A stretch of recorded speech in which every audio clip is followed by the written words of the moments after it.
What's going on, gamers? It's your boy DiggsGaming. Welcome back to Off Hunting's Gaming News. Now, today we are going to go over the PlayStation Showcase, but first, I do have another thing involving PlayStation in that PlayStation has bought Fire Sprite Games. Now, this is pretty interesting for two reasons. The first one, for those of you that don't know, Fire Sprite was made up of former Studio Liverpool employees.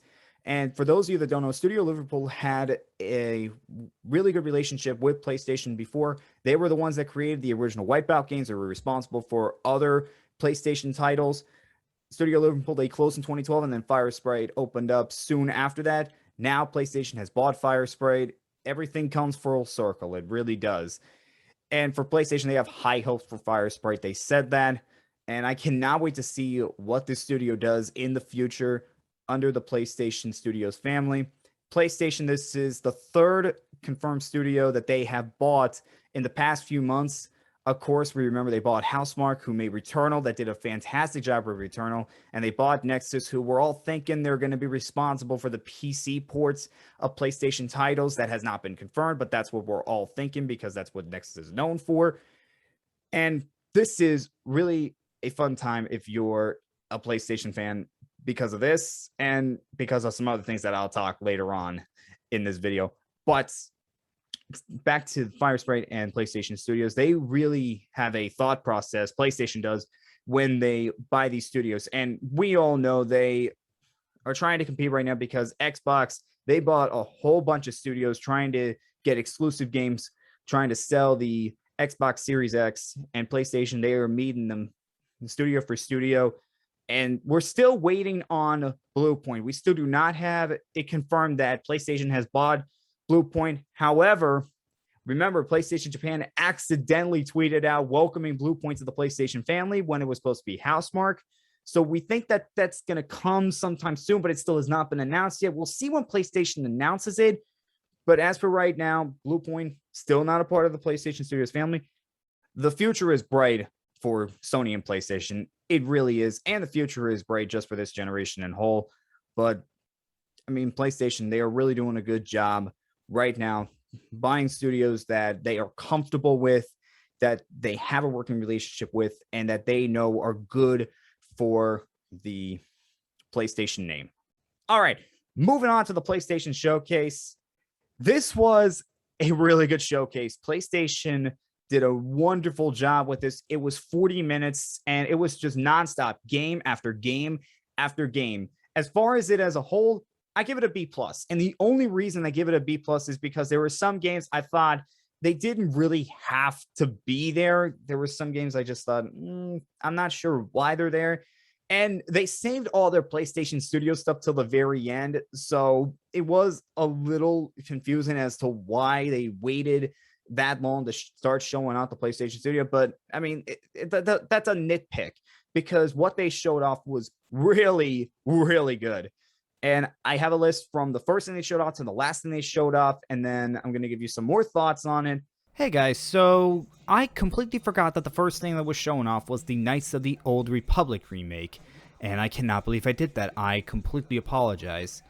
Anyway, for the Knights of the Old Republic remake, oh my god, that is going to be so much fun. Remember, this is the game that essentially put BioWare on the map because this game came out before Mass Effect, before Dragon Age, and the fact that it's getting remade, well, it's not getting remade by BioWare, it's still going to be a very, very, very fun game to watch.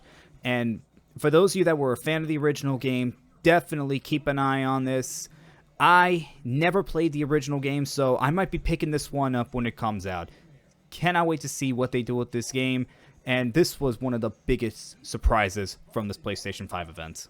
Tinytinas Wonderland. And this was something that we saw at E3. We saw it at Gearbox E3. And I think we saw it, I think it was revealed at Xbox's E3 event. I think. I'm not sure. I forgot to look that up, but I think that's where we saw it. But we got another look at it, and we have a release date of March 25th. Now, for those of you that don't know, Tinytinas Wonderland, this is a spin-off from the Borderlands series based off the character Tiny Tina. It was based off that DLC from Borderlands 2. This is coming to everything except the Switch. It's not coming to the Switch, but it's coming to everything else. Of course, Gearbox is making this game. And this game really does look interesting, especially if you're a Borderlands fan. This is definitely a game where if you're a Borderlands fan, definitely check it out. It looks rather chaotic, and I mean that in the best way possible. Tiny Tina, wonderful character, and this is one definitely to keep an eye on. Now, the second game shown off has the code name Project Eve. And Project Eve, this is being done by Shift Up, which is a relatively new studio. They're the studio behind the mobile game Destiny Child. This is coming to everything as well. Project Eve, this looks like a really, really interesting game. I was watching Canadian Guy A's live stream on the PlayStation Showcase because I just like watching the guy. And he mentioned how it looked like Final Fantasy merged with Bayonetta, and that's really good. I really like that. I really do. I think this game is going to be very interesting to watch as we see more about it. And Project Eve, that's not the official name. That's just whenever it's early in development, they go project and whatever they want to have the project name to be. So it's not going to be Project Eve at the very end. It's like Project Athia was later turned to Forspoken. And speaking of Forspoken, that was the next game that was shown off. And we got to see more of the story and more gameplay of Forspoken. And I got to tell you, I did not see this coming. This is basically the main character is from our Earth that gets transported into, I guess, a fantasy world. And I love stories like that. I really do. I love the fish out of water premise. I don't know. I just really like that. Of course, this is Square Enix, and Square Enix has such a great track record. It's coming to the PlayStation 5 exclusively, and we got a release window, not a release date, a release window of spring of 2020. So the latest this will come out is in May. Hopefully it does not get delayed. But as of right now, the latest it will come is in May.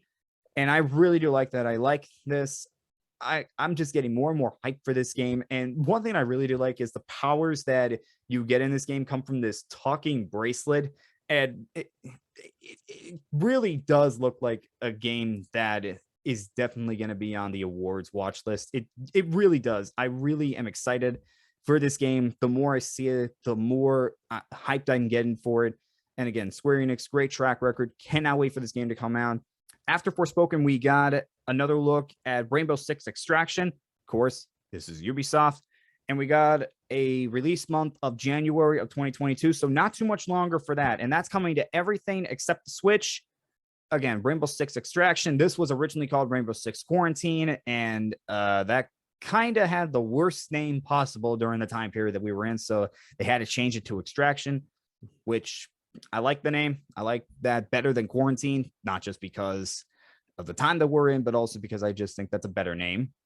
And if you're a Rainbow Six fan, definitely keep an eye on this. If you're not a Rainbow Six fan, I don't know if you're really gonna like this game.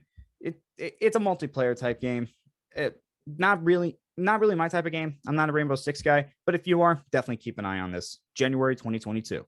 Now, the next one that was announced would have been a surprise if it did not get leaked, and that's the Alan Wake remaster. We got this leaked a few days before the event, and that was a real shame because that would have been a big surprise to everyone. But Alan Wake is getting remastered. For those of you that don't know, Alan Wake came out during the Xbox 360, PlayStation 3 days. It was an Xbox 360 exclusive, and it was a fantastic game. I did not play because I did not have an Xbox 360. Sir Meliodas played it. And this is something that a lot of people have been waiting to see if they're going to do anything else with Alan Wake. And when Control got DLC that involved Alan Wake, everybody thought, okay, there's going to be a new game coming out. Well, we're getting a remaster, and this is a remaster, not a remake. There's a difference. There's a big difference between a remake and a remaster. This is a remaster. It's coming out October 5th. So in less than a month, and this is coming to everything except the Switch. So Alan Wake is coming to PlayStation for the first time. If you like Control, if you like the original Alan Wake, I would definitely suggest getting this game. Next bit of news was that the next-gen version of Grand Theft Auto 5 was delayed until March of 2022. That was supposed to be out this year, but it got delayed. Grand Theft Auto 5, what more can you say about that? That was a PS3, Xbox 360 game, and it has lasted until the PlayStation 5, Xbox Series X. That's unbelievable. That's just unbelievable. Just the fact that this game is still profitable so many years after its release, that it's just amazing.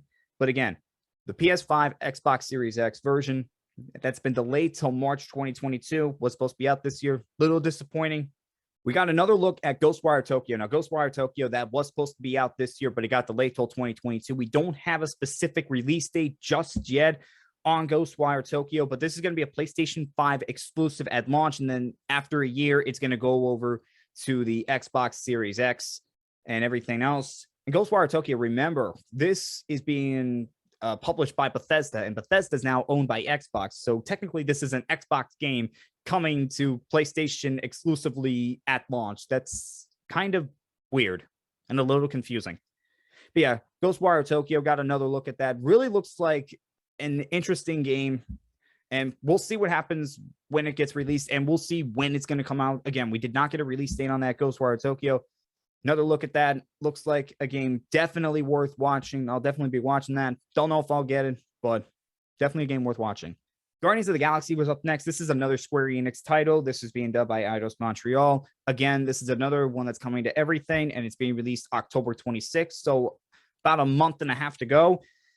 And with Guardians of the Galaxy, I just don't know how to feel of what I feel about this game. I just really don't, because Square Enix has already not done well with another Marvel game, The Avengers. And I'm just not as convinced with the fact that you can only play as Star-Lord. I'm just not sure about this. I don't know whether you should be excited, whether you should be concerned, whether you should be both. Probably both. I'm just not sure what I feel about this game. This is just one I'm going to have to see. I'm just going to have to see how it does. And I wouldn't be surprised if it does well. I wouldn't be surprised if it doesn't do well at all. It's just one that could go either way for me. I'm just not sure how I feel about this one. Vampire the Masquerade Blood Hunt, that's coming to PlayStation 5 later this year. Now, for those of you who don't know, Vampire the Masquerade Blood Hunt, that's pretty much a battle royale type game. It's already out in early access, but now it's going to be coming later this year to consoles. And what more can I say? It's a vampire game. That's also a battle royale. If you're into those games, go for it. This one was the most questionable thing Sony did at this event, and that was showing Deathloop one more time. We had seen so much of Deathloop. It was pretty much a running gag at this point. And seeing Deathloop again, and this is right before it launches, because it launches September 14th. That's in a few days. I just don't understand why they would show that off one more time. We had already seen enough of Deathloop. We already know what's going to happen there. And it got to the point where you don't have to show it off again. Whether it does well or not, you already done enough to promote it. At this point, it just was unnecessary. I just did not like that. Another one that was a little weird, Cain Amnesia. This was pretty much a teaser for an interactive experience for Radiohead's upcoming new album. They're teaming up with Epic Games. If you're a fan of Radiohead, then go ahead and check that out. But if not, this really was not for anyone besides Radiohead fans, pretty much. One of the more unique games that was shown off was, I'm hoping I'm pronouncing this right, Taicha? I don't know if I'm pronouncing it right. I don't think I am, but this is a game where it's coming out in 2022, and you're pretty much on an island playing as a girl that can transform into different animals. Not transform, but, well, yeah, transform into different animals. And that's really interesting. And that really is an interesting game. It's an open world type game. And how they do this is really going to be interesting, well, to me. And it's inspired by an island called New Caledonia, I think, or Caldona. I don't know. Sorry, I'm not good with pronunciations. I'm really not. I'm sorry, guys. But yeah, this game really does look interesting. Open world game where you can pretty much transform into different animals. Yeah, I'm all for it. That was the last one to show up, and then they got into the PlayStation Studio stuff. The first thing was Uncharted 4 and Lost Legacy are getting PS5 and PC remasters. No release date at this time. All we know is that it's going to be coming out in 2022. And I really do like that. I really do. Uncharted 4, Lost Legacy, they were PS4 titles. Now they're getting remastered for the PS5, for PC. Yeah, that is really interesting. And it's going to be really cool to see what changes they make for these remasters to get them up to next gen level. First Insomniac game to be shown off was a Wolverine game. No release date. However, it's in early development, so it's going to be a while before we see this. But Insomniac's making a Wolverine game. Come on. I mean, this is just unbelievable. And then combined with the other announcement from Insomniac, which I will get to later. I mean, Insomniac is basically carrying not only PlayStation, but the entire console generation so far. They really are. I mean, you got the Wolverine game right now. They released Spider-Man Miles Morales, which, by the way, the developers of Spider-Man Miles Morales are making the Wolverine game. So Miles Morales came out as a launch title, and then Ratchet & Clank Rift Apart came out in June. That is crazy. I mean, that's just crazy. The fact that Insomniac is just making these games left and right. I don't know what Insomniac, I don't know what kind of energy drink they're drinking, but I want whatever they're doing. I mean, it's just unbelievable how good they, not only how good these games have been, but how consistent they have been in getting these games out. I mean, Insomniac is just unbelievable right now as a video game developer. I mean, they are my favorite video game developers, and they are really having their moment right now with everything that they've done so far. After the Wolverine game was announced, Gran Turismo 7 got an update. Now we have a release date of March 4th. However, that was not announced during the event. That was announced at the after show. That's a little weird. Now, I don't know if that was an oversight on PlayStation's part or if that was intentional, but that is a little weird to not have the release date announced during the event. It was a little weird, but we do have a release date of March 4th. That's less than 6 months away. The second Insomniac reveal was Spider-Man 2 that's coming out in 2023. Oh my God. And what they showed off was we are getting Venom in this game. We are getting Venom. Oh. Now, what's really going to be interesting is you're probably going to be playing as both Peter and Miles in this game. And I don't know how they're going to deal with that. I don't know how Insomniac's going to handle that. But knowing Insomniac is going to be something really amazing and really creative. And this was the team that worked on the first Spider-Man games. So the team that worked on the first Spider-Man games working on Spider-Man 2, which makes all the sense in the world. But this is going to be so much fun to see. We get Venom in Spider-Man 2. That is going to be so much fun. I cannot wait to see what Insomniac does with this, how they expand upon Spider-Man even more. I mean, there's nothing more I can say about this other than this is going to be a really, really good game to just follow to see what Insomniac does. And then with Wolverine, I mean, and Insomniac may have something else up their sleeve. We don't know. What is the Ratchet & Clank team working on? And don't forget, they renewed their patent for Sunset Overdrive. So could they be working on a Sunset Overdrive remaster and just say, hey, we're going to make this. We're going to have it out in 2022. That way you have something to tie you over from us before Spider-Man 2 and Wolverine. I mean, I would not be surprised if Insomniac does that. Insomniac, they are just hitting it out of the park this generation. They really are.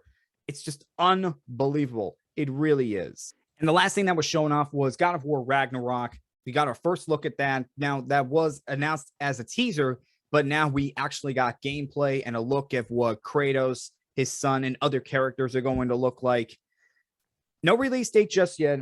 And apparently, it's the end of the Norse saga for the God of War series. That's pretty interesting because I thought they were trying to get at least 3 games out of this. No, they're stopping it after 2, which, I mean, that's fine. They make a great game. It doesn't matter.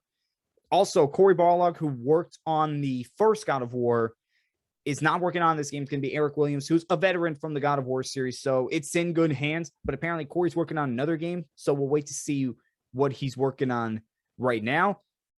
But back to God of War. I mean, this game just looks like the first God of War in this saga taken to the next level. And that's exactly what you want from a sequel. Pretty much, we got a little bit of the story, which is it's Kratos and his son trying to stop Ragnarok. And it's going to be interesting how this all plays out and how Thor plays into this. And we did get our first look at Thor. And it's not the Marvel Comics version of Thor. It's like the original depiction of Thor, where he's a little, I want to say, chunkier, a little more, don't know what you would say, but he looks very different from what we know of Thor nowadays. And yeah, God of War Ragnarok just looks like it's going to be another out of the park for Santa Monica Studio. Again, no release date. We know it's coming out in 2022. And I know KB was happy when we got our first look at this. I have not gotten her opinion. I probably should have asked her what she felt of that, if she saw it. However, I'm sure she's going to talk about this later down the line. You know she will. For those of you that know KB, I mean, she loved the God of War game, really did. And that was the entire showcase. And again, it was a very good showcase. Few questionable decisions. However, all in all, great showcase. Now, there was some confusion from the Crash Bandicoot fans because it was Crash's 25th anniversary and they got packages. And whenever Activision sends out packages, that means there is a game that's going to be announced with it. And that did not happen. So a little confusion from there. But other than that, and some questionable decisions, great showcase. All right, guys, that was the Off Hunting Gaming news for this week. And we will see you guys next time.